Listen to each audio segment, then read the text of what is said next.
what's going on, family? Welcome to another episode of Tariq Radio. I am here. This is Tariq Nasheed, ready to chop it up with the family. Glad to have y'all tuning in at a great, wonderful end of the week broadcast. The phone number is 818-850-5404. That is the number. We're going to take a very fast commercial break, and I do mean fast, so don't you move a muscle. We'll be right back right here on Tariq Radio. Yo, you still ain't getting women? Really? Come on, son. You need to go to badboymembership.com and step up your game. What's up, y'all? It's your boy, Mr. Locario, the bad boy of the dating game, and I'm telling you that if you really want to attract beautiful women, you need to go to badboymembership.com. This is where you get 45 through 90-minute step-by-step dating advice tutorials every month. Just sign up, follow the advice, and you'll get the woman you want. Go to badboymembership.com. That's badboymembership.com. What up, everybody? It's your boy, Crispy, everybody. And I got a brand new video game app out right now, everybody. It's called Crispy's Biscuits, everybody. And you can get the Crispy's Biscuits app right now on the iPhone Apple Store, everybody. And you can also get it on the Google Play Store, everybody. As a matter of fact, everybody, it was the #1 game on Google Play all last week, everybody. The game is so exciting, everybody. There's 10 levels you can help me get through, everybody. Where I'm dodging bottles of lotion, everybody. I'm dodging hair clippers, everybody. And I'm dodging taco meat, everybody. So get the Crispy's Biscuits game right now, everybody, at crispysbiscuits.com, everybody. Now I'm about to do my coon laugh, everybody.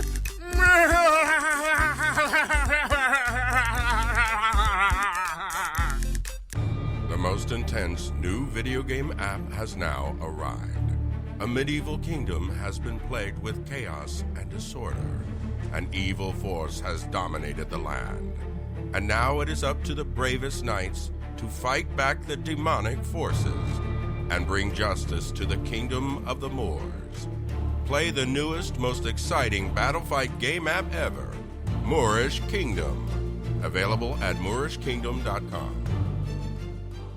You're now tuning into the King of Game, Tariq Elite, on Tariq Elite Radio. Yo, I am back. Glad to. I told y'all there was going to be a quick commercial. We're back. And we're here, ladies and gentlemen. Glad to have y'all tuning in. We're going to make it do what it do. I hope you guys all have your Hidden Colors DVDs, Hidden Colors 1, 2, 3, and 4. And I hope you have your 1804 DVD, The Hidden History of Haiti. You know, I'm thinking about doing a Macish package. A lot of people, and some of you new listeners might not be familiar with the Macish package. I have a lot of new listeners that haven't been around, but every blue moon I have a sale of a lot of our merchandise, and we'll have it at like a discounted rate of like $99. We give away a lot of stuff. So I'm thinking about having a little summertime Macish package. I'm really thinking about doing that just for a couple of days. We'll have it like a 2-day sale. And we'll give away a bunch of clothes, DVDs, books, just to make it real fresh. So I'm thinking about doing that. The thing is, I've been kind of holding off on it because we've been very busy at the office. And when we do the Macish packages, it becomes very swamped. Then we have to start, my employees got to work overtime getting all those packages out. But everybody's been asking about the Macish package. And I'm going to make that happen pretty soon. I might do it in a couple of days. I'll announce it this Sunday on Ustream if we're going to do the Macish package for the summer. It's already summer, but we want to get people nice, fresh, gamed up, the shades. Yeah, put all that in there. So tune in Sunday, and I'll see what's popping. But for the time being, go to TariqElite.com. That's the clothing site, by the way. So anyway, man, a few things we got to talk about on today's show. The topic is nobody cares about you, and I'm talking about black people. I want my brothers and sisters to really get this concept in their heads that nobody cares about you, nobody cares about us. We have this thing where we feel like we have to cape for everybody and it's going to somehow be reciprocal. We have to go out here and try to represent all other groups. we have to go out here and explain how badly we're being hurt and how badly we're being mistreated. And black people, I really want my people to understand, don't nobody give a shit. We're so past that right now. Nobody in the dominant society or the other societies care about us, our well-being, our children, if we're being mistreated or not. They just don't. I really wish we get that. As a matter of fact, they go out of their way to ignore and sweep our suffering under the rug. And they'll get you to help do that. This is why they always co-opt black people for these other movements. None of these groups in large numbers, and I've said this many times, when it comes to black issues, none of these groups come out in large numbers and speak out for us. And I want black people to be honest, just look around, black people. What groups have you seen come out and say, hey, y'all police, y'all need to stop shooting all these black people? We're the such and such organization and we have such and such thousands of members, and y'all need to stop it with the way you're treating these black people. Name the group that has done that. The non-black group. I ain't talking about a bunch of black people who are victims of white supremacy. I want you to name any non-black group who has come out in droves and said, hey, the way you're treating these black people, that's just unacceptable. And everybody in the chat room got it right. Zero. None. I ain't talking about one or two people. I'm talking about these groups of people putting their group reputation and their resources on the line to say, hey, the way black people are being treated, no, that's not the move. Now, on the other hand, when it comes to gay issues, black people are the first ones at the parade. Black people are the first ones at the podium. When it comes to white women's issues, not women's issues, white women's issues, again, not women's issues, because white women's issues and black women's issues are totally different. I don't know what makes y'all think that you have some kind of common ground with the white supremacist female and they're just as worse as the males. There's the white supremacist females, they're the main ones marginalizing you. But when it comes to the Women's March, which is the white women's march, they lined up a whole bunch of sisters to be their spokespersons. As a matter of fact, they'll hide behind sisters. They'll say, well, it was a black woman who came up with the Me Too hashtag, but that's been co-opted for white women. You understand? And now they got the Poor People's Campaign. And some of the politicians who are behind the Poor People's Campaign, because I've openly criticized the Poor People's Campaign, I criticized the black people jumping in the forefront for that bullshit. I've criticized these Negroes. They're going around talking about how we need to help raise the wages for poor people, and they'll get a bunch of black folks for that. And I've been critical of that, and some of these politicians from California, they've emailed me, and that's another thing, family. I got a lot of emails. I get emails all the time from politicians and political people trying to butter me up and sway me. And I always ask them one question. I got one question with all that bullshit they talk. What's going to be done to specifically help black people? And if I get any other answer besides something specific, if I start hearing stuff like, well, minorities can stop, you just lost me. What are you going to do for black people? Well, marginalized people, no. What are you going to do for black people? Well, incarcerated people, no.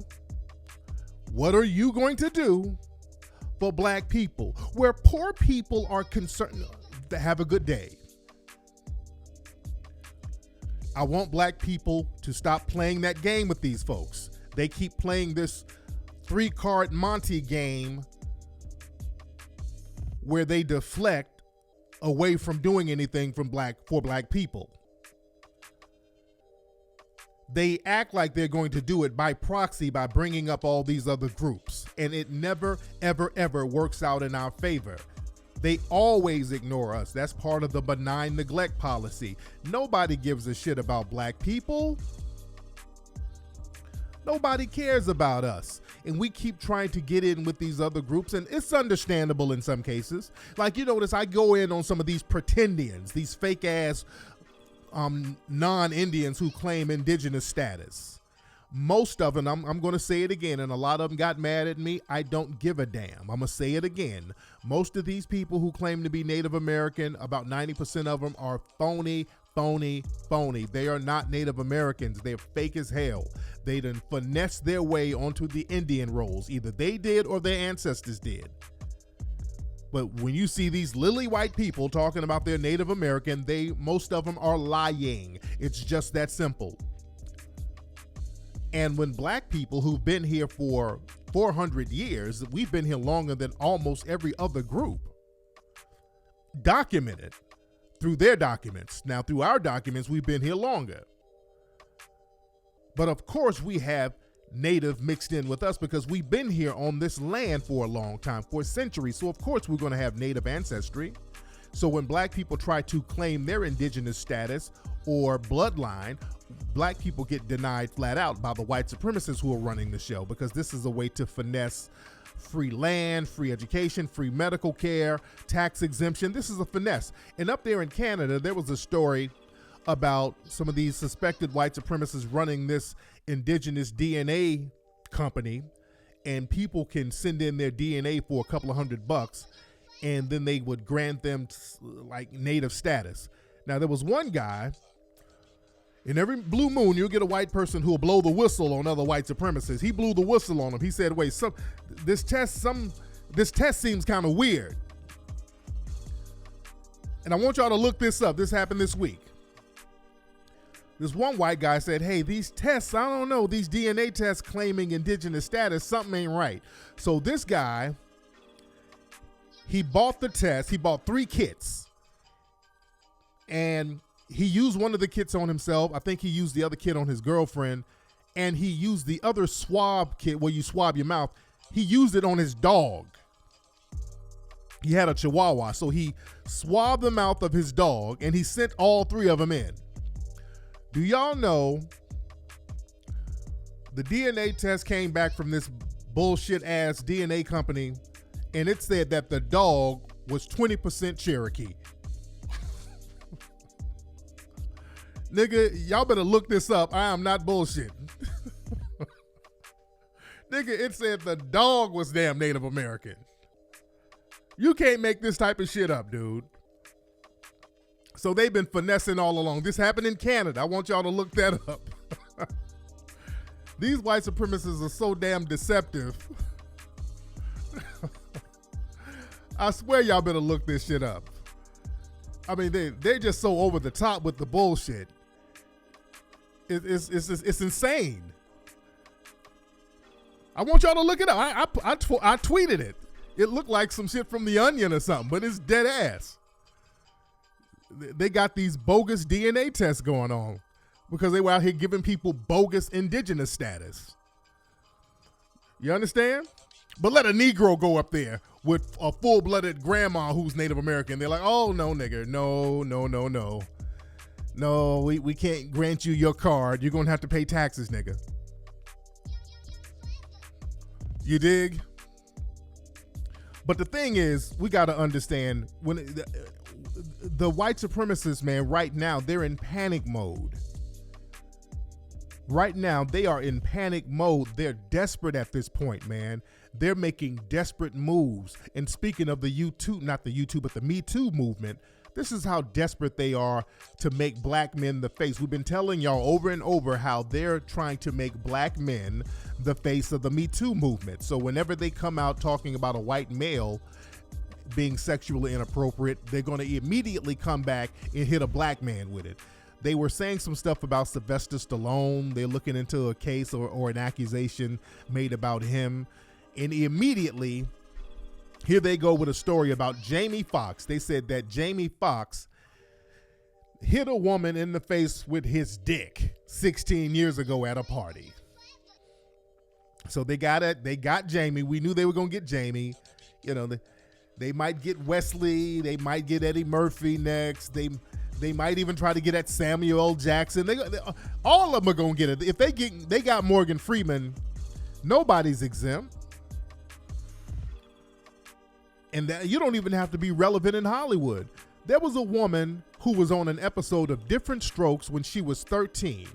In 1980, she was on an episode of Different Strokes. She just did an interview recently talking about Todd Bridges forced a kiss on her backstage at Different Strokes. When he was 14, she was 13 back in 1980. So they done Me Too Todd Bridges. They done ran the Me Too game on Todd Bridges going back to when he was 14 years old. He kissed the girl and the way she was talking, like he raped her.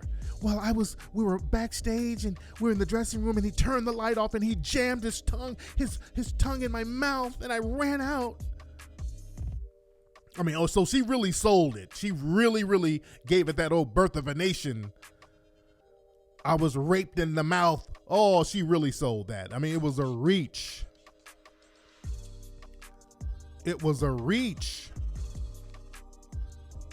You understand?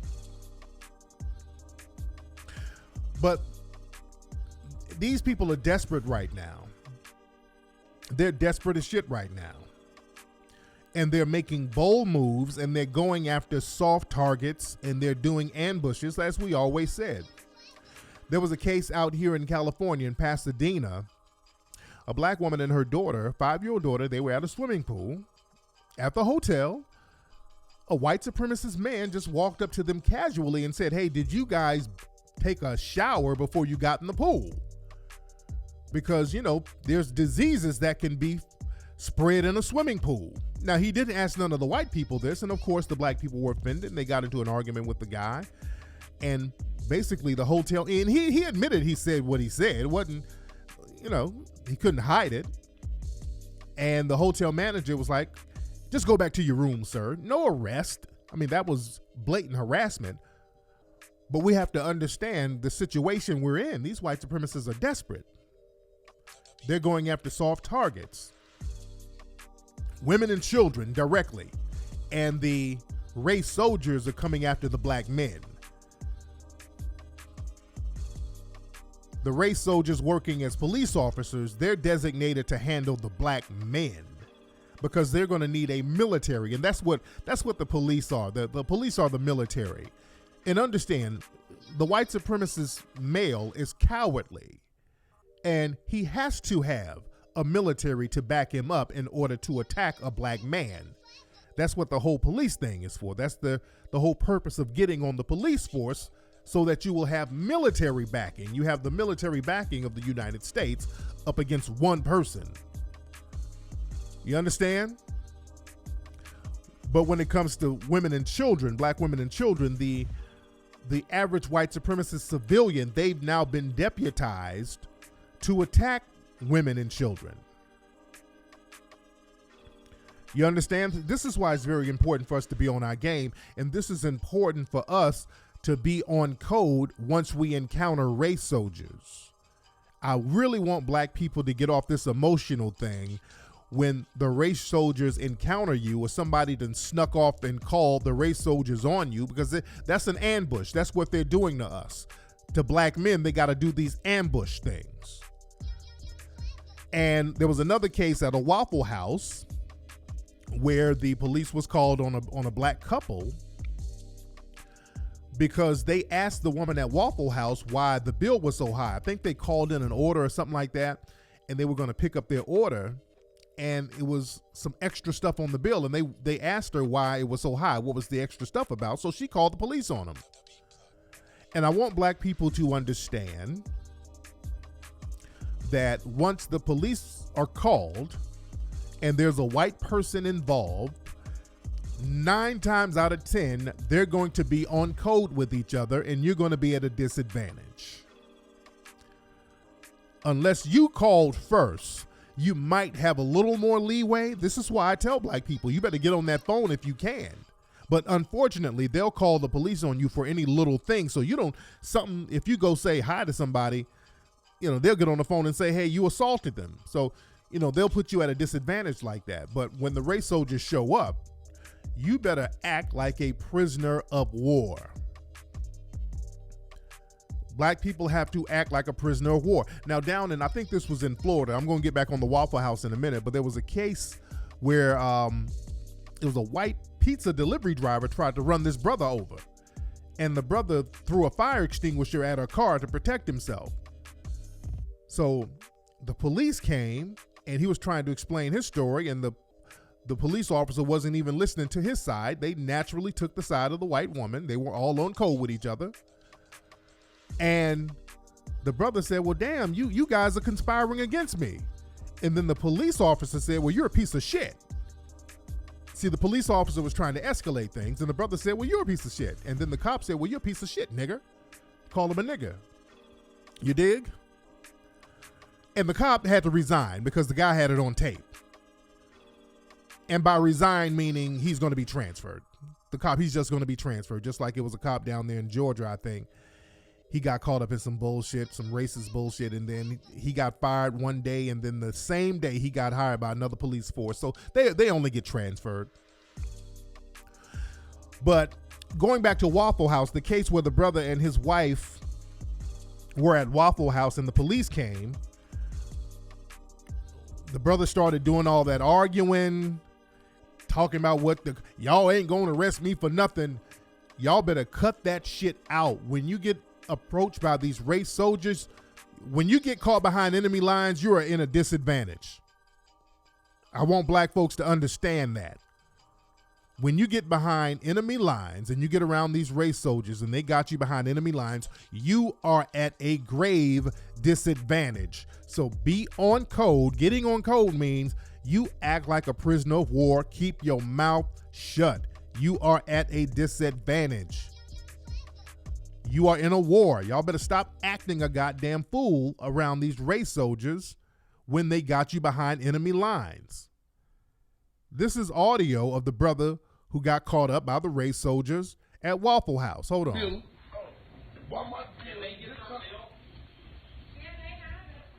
She was explaining it to us and she finished. She called you, so we'll wait until you finish with this. We'll wait until you finish. We're going to wait till you finish. We'll wait till you finish, till you want to talk to him.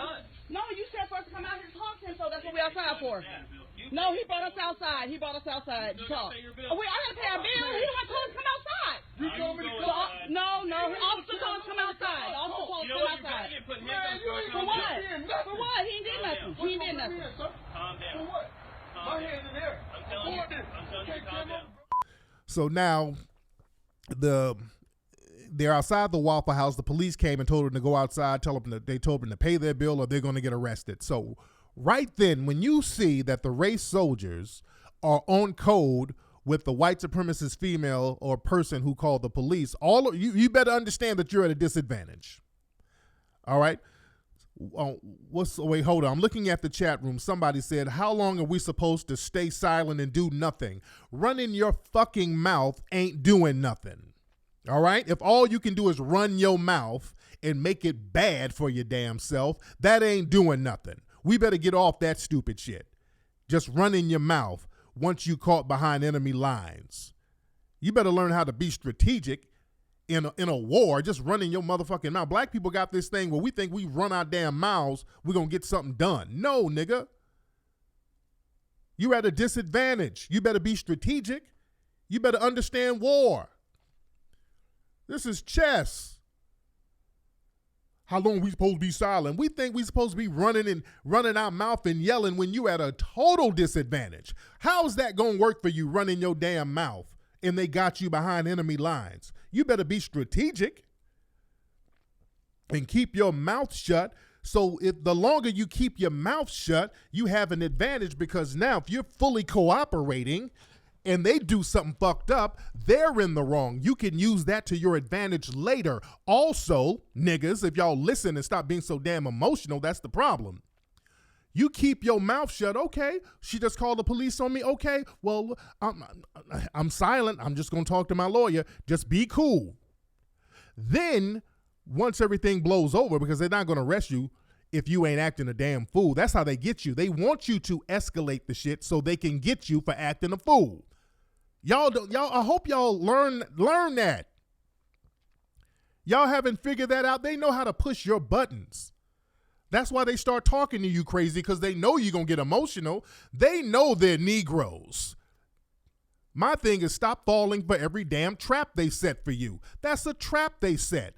They go in there and they say something stupid. Well, go pay your bill. You're going to get arrested. Arrested? Man, I ain't do nothing. Y'all ain't about to arrest me for nothing. Hell no. Y'all ain't going to arrest me for yet. And the minute you start doing that, bam, they got your ass. Bam, they got you.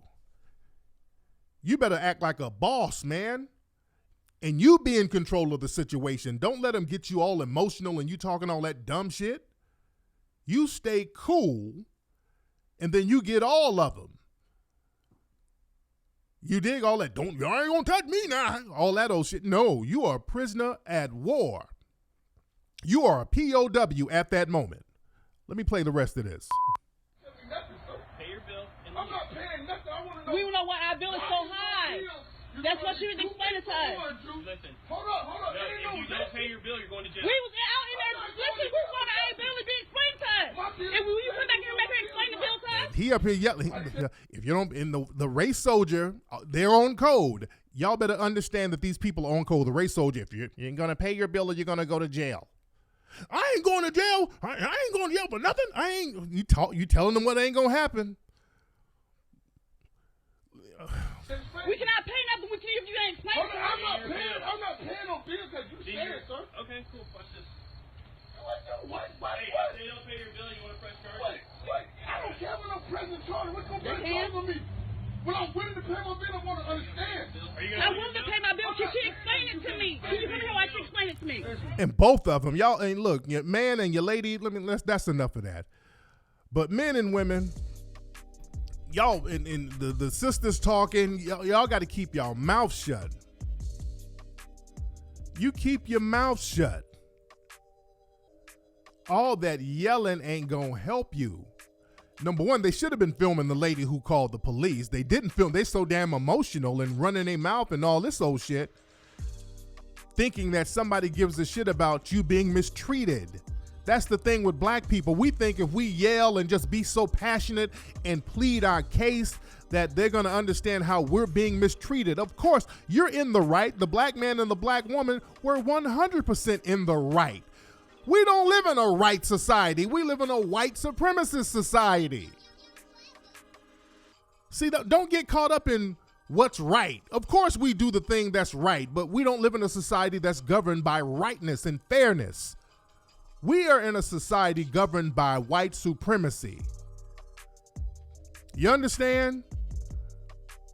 We need to really grasp that concept, and it's very difficult because you're taught to do the right thing, and when somebody's, especially somebody who's in societal authority, they're supposed to be upholding the right thing. We don't live in that society. We live in a society based on racial privileges. If you are white, you get racial privileges. If you believe in white supremacy, this is a society that has laid out things for you. Like Neely Fuller said, it's a royalist system, meaning the king can do no wrong. White is right.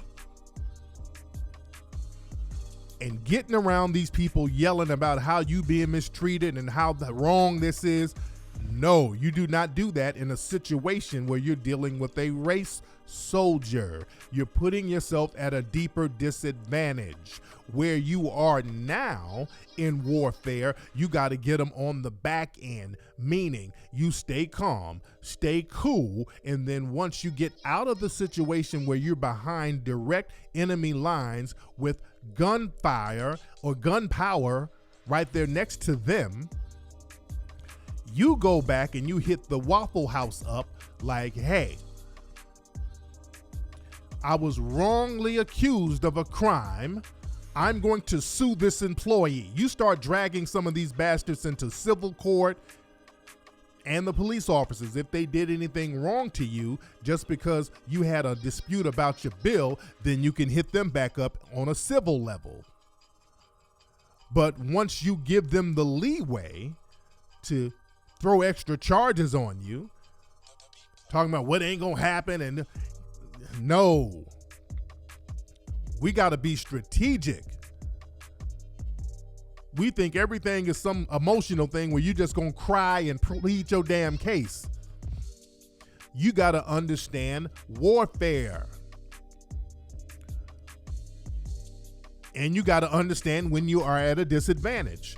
Other people understand this when they are in war. Let's look at, the Vietnam. In the Vietnam War, they understood the advantage and the disadvantages they had. The disadvantages they had, they didn't have the same advanced weaponry as the Western nations. They did not have the same advanced weaponry. What they did have, the advantage they had the advantage of ambush. That was their strength. They did a lot of ambush tactics, a lot of guerrilla warfare tactics, catching them off guard. That was their strength. But they understood once the Vietnamese, once they got behind those enemy lines, they knew that they were at a disadvantage. And they had to act like they were at a disadvantage. They weren't going to be like, oh, goddamn, you got me, fuck that. I ain't about to go in the prison camp. Fuck all that. You got me unjustly, you gonna put me in the POW camp? Fuck all that shit. What's that gonna do? What the hell is that gonna do but make it worse? We gotta be very clear of what's happening out here.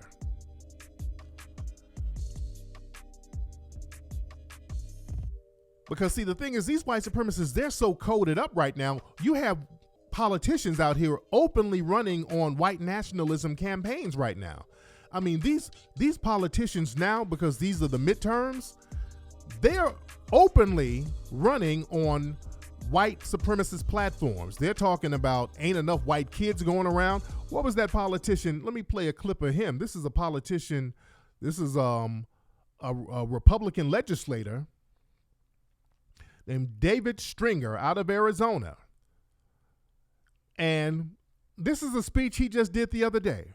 Hold on. Of public school children in the state of Arizona today are minorities. That complicates racial integration because there aren't enough white kids to go around. When you look at that 60% number for our public school students, just carry that forward 10 years, 15 years. It's going to change the demographic voting base of this state, and that's what's going on around the country. Immigration is politically destabilizing. President Trump has talked about this. I'm very concerned about this. This immigration today represents an existential threat to the United States. Immigration today represents an existential threat to the United States. Immigration today. All right. So he's talking about there's not enough white kids to go around and all this old stuff. I mean, in immigration, these are code words. I want y'all to understand. All that immigration just means non-white. Immigration means non-white. Let's be very clear, the code words. The white supremacists, after the 1960s, they learned how to use code words to talk about non-white people. Back in the 70s and 80s, they would talk about fighting communism. That's like basically fighting blacks and Jews. You know what I'm saying? People who they considered non-white and non-white collaborators. But, and that doesn't say that black folks need to go out here caping for some of these other immigrant groups. All right? Again, they still got to hold their own nuts. But when these people are running openly on white nationalism campaigns, this shows you these people are all about survival right now. They're in survival mode because the white supremacists, they understand that their numbers are dwindling. And their number is beyond dwindling at this point. Their numbers are at an irreversible state right now. They're having a natural decrease. And this is especially happening in these little white supremacist enclaves of these racially segregated areas that they've exclusified themselves in. They're dying off in those areas faster. in several states around the country, the white supremacist population is dying off faster than they're being born. And at this point, it's irreversible. So they are really, really psychologically at war with us, and we don't understand that. When they talk in code like this, they're talking about, hey, we got to get these Negroes in check. And it's just not these extremists. These people, the average white supremacist, your school teacher, your banker, your lawyer, they think like this.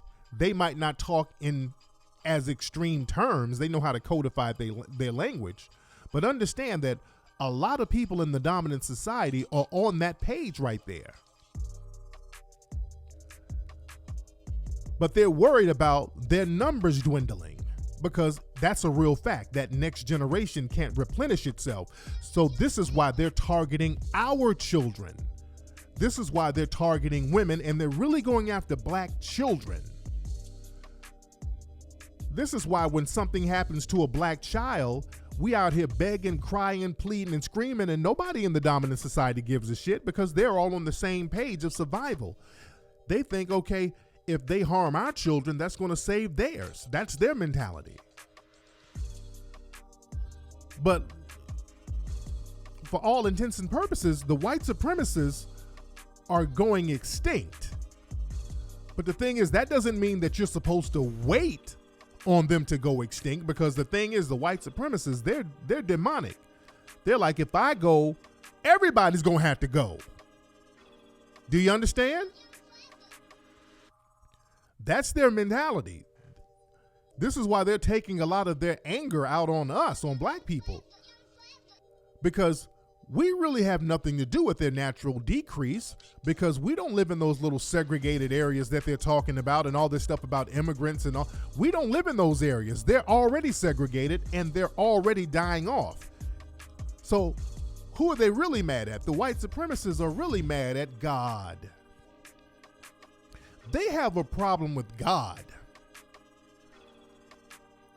And black people, we represent God's first people. We were the first people on the planet. We were created in the image of God, because every person on the planet, they were deeply melanated in the beginning stages. The first people on the planet were melanated people. So we were the original images of God. And black people represent that. I want y'all to feel me. Somebody in the chat room said the white supremacists don't care about God. Absolutely not. That's absolutely true, because they think they're God on earth. And understand, Satan was a god. Let me get a little biblical now. That was the whole riff. If you want to look at the Bible, Satan wanted to be his own god. And the white supremacists, this is why many of them practice Satanism. I'm talking how these folks think. These people look at white supremacy as a god, because white supremacy is a religion. This is why they had stuff like Manifest Destiny, where it was the white god's destiny to have them mistreat and harm and displace people and all this stuff. So these people, they're always trying to conquer nature. You'll notice that. They're trying to conquer God. They're always trying to conquer the animals. They're always trying to conquer the environment, fucking up the ozone layer and just stuff like that. We're going to have to conquer Mount Everest. That's why you go look up Mount Everest. There's a bunch of dead bodies of dead white people around Mount Everest. People trying to climb the mountain, and nature's whooping their ass. A couple of people, they didn't reach the top, but they try to go up there to climb Mount Everest, and they can't even get the dead bodies up out of there. The dead bodies are still there. You understand? But there's this thing of conquering and dominating nature other than living in harmony with it.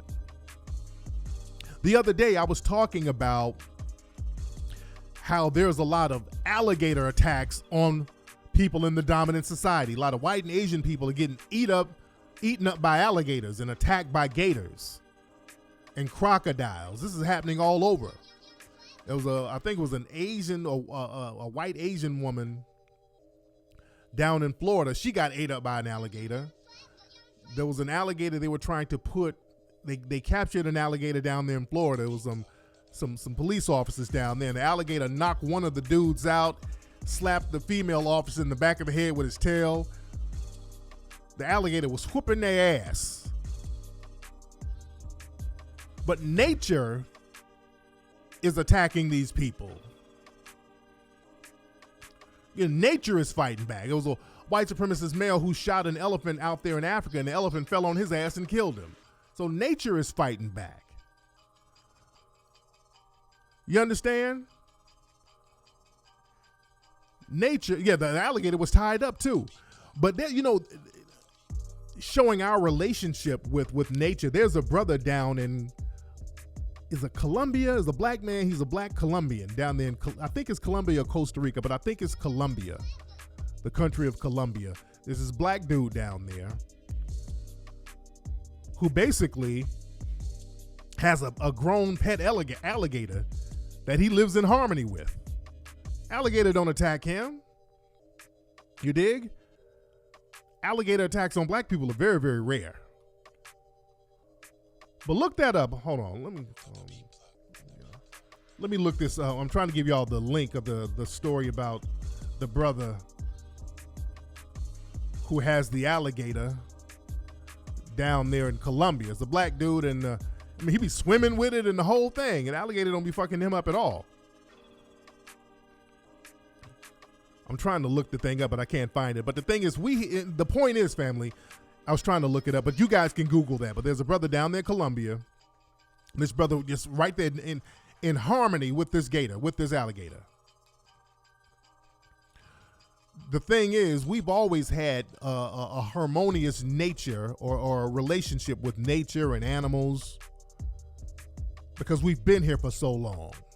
And I talk about in Haiti when they had the Boakim and voodoo ceremony, they had it in an alligator swamp because they knew that being around the alligator swamp, that would protect them from the white supremacists, because they knew the white supremacists were not going to go up in that alligator swamp. But yeah, monkeys and all that be beating up white people. There was a case a few years ago. These white people got a monkey and they were fucking around with this monkey thinking that they dominated the monkey, and the monkey ripped off the husband's face. I mean, fucked him up. Ripped this motherfucker's whole face off. This nigga sitting up here with some sunglasses and some mask on now. He ain't got no face. Fucking around with the monkeys, whereas in Africa, you're living in harmony with the animals. There's a respect there. The animals don't be attacking people. It was a chimp. Yeah, chimp, monkeys, or whatever. All right, we got fucking Jane Goodall in the chat room. All right, nigga. You dig? And hell, even Michael Jackson, he had bubbles for years until Michael Jackson started bleaching his damn skin. When Michael Jackson started bleaching his skin, I think Bubbles jumped on his ass. They had to get rid of Bubbles. Bubbles like, hey, I don't know, where's Michael? I don't know who the fuck this is. You know, Bubbles, animals don't know about bleach, and they don't know about that. They had to get rid of Bubbles because Michael started looking different. Michael Jackson had Bubbles for years when Michael was black. Michael bleached himself. Bubbles went fucking crazy.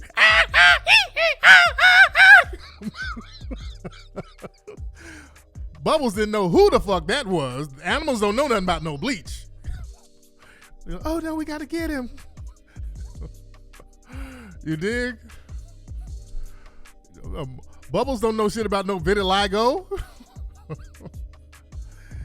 But the thing is, man, we've always lived harmonious with nature. You dig? And understand, man, the white supremacists trying to get them to stop mistreating you, that's just not gonna work. They don't give a shit about us.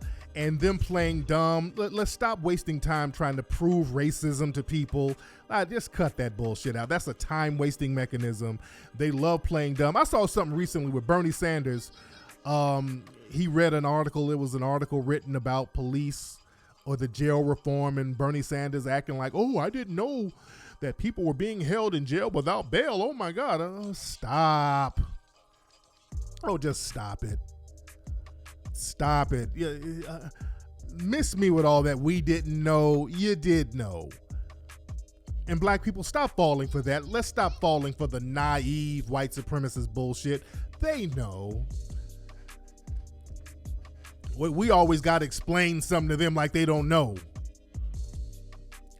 Remember when Mary J. Blige up here singing to Hillary Clinton? Is it a gun? Is it a knife? Is it a wallet? And stop it. Hillary and Bill got so many black folks locked up, please. They team white supremacy like a motherfucker. But there's a town out here in California. I forgot the name of it. I think it's in Central California. That in the I think it's a housing community, and in the area on the lease it says it's like white only. This area is only designated for white only people, and they got this in the lease now. And the news reporter, they were showing the manager and all the people what was in the lease, and everybody was acting dumb. Everybody, I didn't see that. Oh God, that's awful. Oh man, we're gonna have to look into that and get that changed. It's not enforced, but we're gonna have to look into it. Oh God, why is that in there? Like they didn't know that's in there. Was it El Dorado Hills? I don't think that's the name of it. Oh, was it? Okay, that might be the name of it. El Dorado, okay, up in Sacramento. I'm looking at the chat room. El Dorado Hills, yeah. But all of them are acting like they didn't know that shit was in there. That's bullshit. They're playing dumb. There ain't no way they didn't know that was in there. You understand? So don't fall for that, man. Look, the white supremacists, they're not going to stop mistreating you. Let's look at history. When have the white supremacists voluntarily stopped mistreating black people?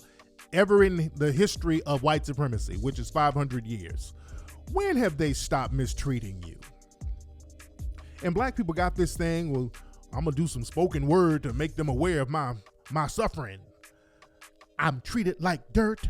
My feelings are hurt. I just want a hug. I need white love. Fuck all that. No spoken word. We don't need to rap about it.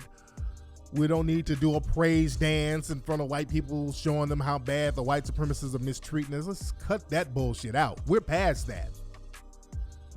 We way past that. Nobody cares. Nobody gives a shit. Nobody cares about us. Nobody, black folks, if you're listening, all 2 billion of you, it's about 2 billion of you. If you're listening, 2 billion black people, might even be more. Nobody cares about you. That's why all 2 billion of you need to look at the other 1,999,000,000 and say, hey, we need to start giving a shit about each other. Once y'all do that, then you're going to be all right. Once you look at that other 2 billion black people and say, I'm going to start giving a shit about you, and we're going to start giving a damn about each other, you're not going to need the other minority groups to care about you. Because understand, the white supremacists, they've never stopped mistreating you until you made them stop. When you look at history of black people being mistreated, the only time that it has ever subsided is when black people stood up and said, no more. You had to make them stop mistreating you, and that's just what it is. Begging, dancing, singing, spoken word ain't cutting it. So you better be on your black empowerment mentality 24 hours a day, family. Anyway, y'all, that's been today's episode of Tariq Radio. Hey guys, the Mink Slide album is going to be out next month.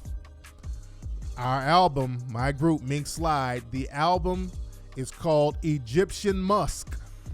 It's going to be out next month. We're about to shoot another video. Where my video guys at? I want to get some brothers. Who's in LA? All my brothers in here who are videographers.